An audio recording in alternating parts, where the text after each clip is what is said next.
looked it up, and it is a tent for the purpose of gathering, so I didn't get in trouble with my local pastor. I bought the tent, put it up not for rain, not for sun, but to make Charlotte's edifice her tabernacle as I used it in the invitation. So it begins with the invitation guest book in lots of signatures. Come on in and I'll invite you in. We're going to be virus free because of the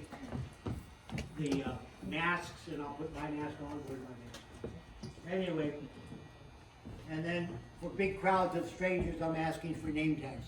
But when you get into the entryway of the tabernacle that Charlotte designed, her home, it's filled with antiques. And if you look at the grandfather clock, it goes back to the 1700s. The grand piano goes back to the 1800s. And I am an old antique too, like we octogenarians are. But please come over and I'll introduce you to Charlotte's little part of her plan. We went to Italy and she had friends in Rome that she had known for a long time. We visited in their home and we saw in the conversation, or learned in the conversation, that the woman, the wife, Ilsa Minganzani, owned a antique store in Rome.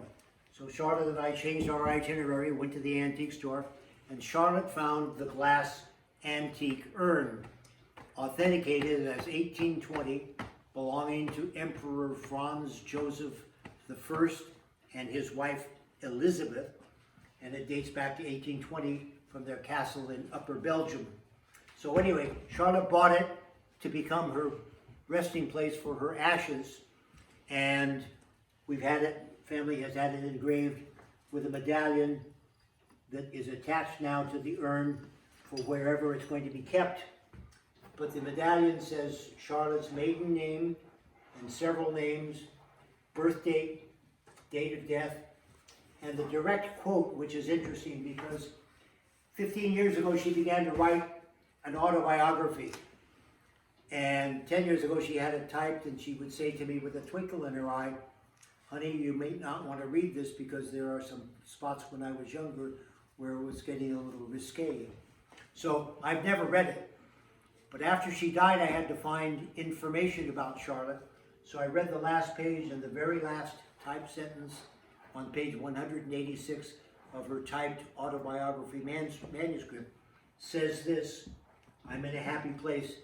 She's in a happy place, and I know she's in a happy place." And she knew it 10 years ago, and she knows it now. Come down here and I'll show you a little bit of the memorabilia. She loved to travel. I put most of the Italian stuff out on the table, and lots of pictures of family and activities, and you're welcome when we get finished with the little walkthrough. You're welcome, of course, to wander through the entire house, her tabernacle. I mean, everything has her thumbprint on it, as you know, her taste, her culture, her likes and dislikes, and whatever. Anyway, on these temporary panels, I've put the clubs that she was involved with.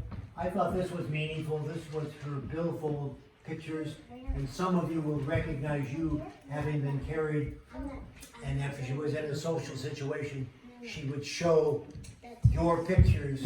Here's the family. Very, very important to Charlotte.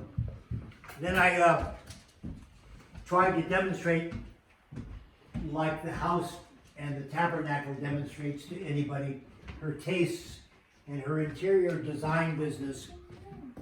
These were some of the boats that she had designed the color schemes for. I never saw that boat, which was hers.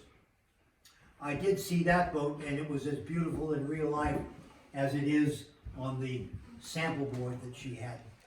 So some of her trophies and some of her accomplishments and just some of Charlotte's life. And then when I get to the end, it just happened that we had a picture taken 2 months before Charlotte died, and that's her very last picture. And I tell her, and if you look right here, Lila, you'll see the chain that goes around her neck, and that had the little egg on it that opens up, and that's gonna be yours one of these days. Yes, you can surely see that. Wait, who's that? Well, that's Nana Wait, and Dick. who's gonna... Anyway, that is the end of the organized tour, exactly 5 minutes as I promised. And the house is yours to wander through. And my last joke is, you can look in the drawers and the closets, in the nooks and the crannies, but don't look under the master bed, because there's a dust bunny under there. What? A dust bunny. Cobwebs and dead spiders and creatures from the Black Lagoon. Anyway, that's a good story. Huh? No. No, Grant. Louis, you may go and look under the master bed, I promise. No way. Thank you, everybody. Thank you. We don't know quite how to download it yet. It's somewhere in the cloud. You have the same middle name. But the plan is to get it onto a DVD, and then I'll take that TV that plays DVDs, portable, and take it to John, and then I'll send the DVD down to Kim in Los Angeles, or right wherever she is, Morongo Valley. You have the same middle name. Yes, wait. What is his middle name? What's your middle name? What is it? Did you see how you do that in the video? Well, I'll show you. Come back here. Come back here. He thinks they're real dust bunnies. He's like, can we go see the dust bunny? Come here, this is not a real bunny, More it's a careful joke. when he starts those things, right? He thought there was like a real dust bunny. That would be funny if you put a little stuff on there. $5 earrings, that's not a big deal. The real name is Charlotte. Charlotte and Dick.